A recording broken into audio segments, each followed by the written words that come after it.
अदाकार मिथुन चक्रवर्ती से एक इंटरव्यू के दौरान इंटरव्यूअर ने पूछा कि आप इतना अच्छा बॉलीवुड में कर रहे थे, इतना अच्छा आपकी फ़िल्मों को रिस्पॉन्स मिल रहा था, इतना आपको पब्लिक का प्यार मिल रहा था और सपोर्ट मिल रहा था, फिर क्यों आपने बॉलीवुड से बहुत दूर ऊटी में जाकर होटल बिज़नेस का कारोबार शुरू किया?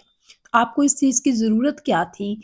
एक एक्टर के लिए अगर उनका एक्टिंग करियर का जो है कारोबार वो अच्छा चल रहा है, तो फिर उनको दूसरे कारोबार की क्या ज़रूरत? और कारोबार भी वहाँ पे जहाँ बॉलीवुड से बहुत दूर, आप मुंबई में भी तो अपने होटल वगैरह खोल सकते थे।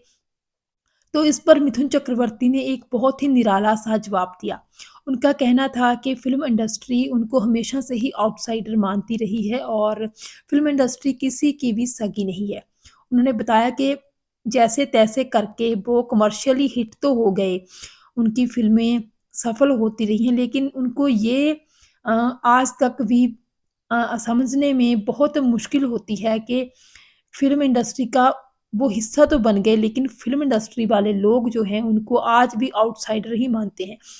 उनका कहना था, उन्होंने बताया कि कैसे उनको अपनी फ़िल्म को रिलीज़ करवाने के टाइम पे कितनी मुश्किलात का सामना करना पड़ता था। किस तरह उनको स्क्रीन नहीं दी जाती थी उनकी फ़िल्मों को और मुश्किल से उनकी फ़िल्मों को डिस्ट्रीब्यूटर मिलते थे, मुश्किल से उनको सिनेमा घर मिलते थे, जहाँ पे वो अपनी फ़िल्म रिलीज़ कर पाएँ।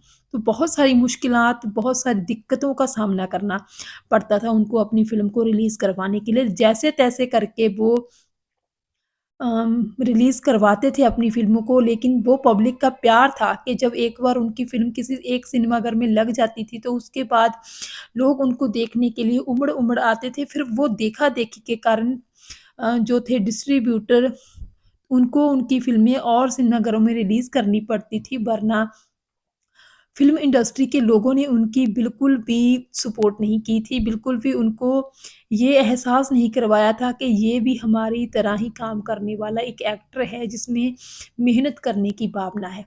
उनका कहना था कि उनके मन में तो जज़्बा था और वो पूरी तरह जी-जान तोड़कर मेहनत करते थे और अपना एक मुकाम उन्होंने बना लिया। लेकिन उनको ये पता था कि ये इंडस्ट्री के लोग जब उनके साथ ही ऐसा बर्ताव करते हैं, तो उनके बच्चों के साथ भी इनका बर्ताव जो है वैसा ही रहेगा। तो इसीलिए यही बात सोचकर उन्होंने उसी टाइम पे जब उनका एक्टिंग करियर पीक पर था, उनको अच्छे खासी पैसे मिल रहे थे मेहनताने के रूप में फ़िल्मों के काम करने के एवज़ में, तो तभी उन्होंने ये तय कर लिया था कि वो सिर्फ़ बॉलीवुड के आश्रय नहीं बैठे रहेंगे, बल्कि किसी और बिज़नेस में भी अपना पैसा लगा देंगे। तो इस तरह उन्होंने ऊटी में होटल बनाए और वहाँ पे अपना पैसा लगाया और आज वो बहुत ही ज़्यादा सक्सेसफुल हैं होटल बिज़नेस में।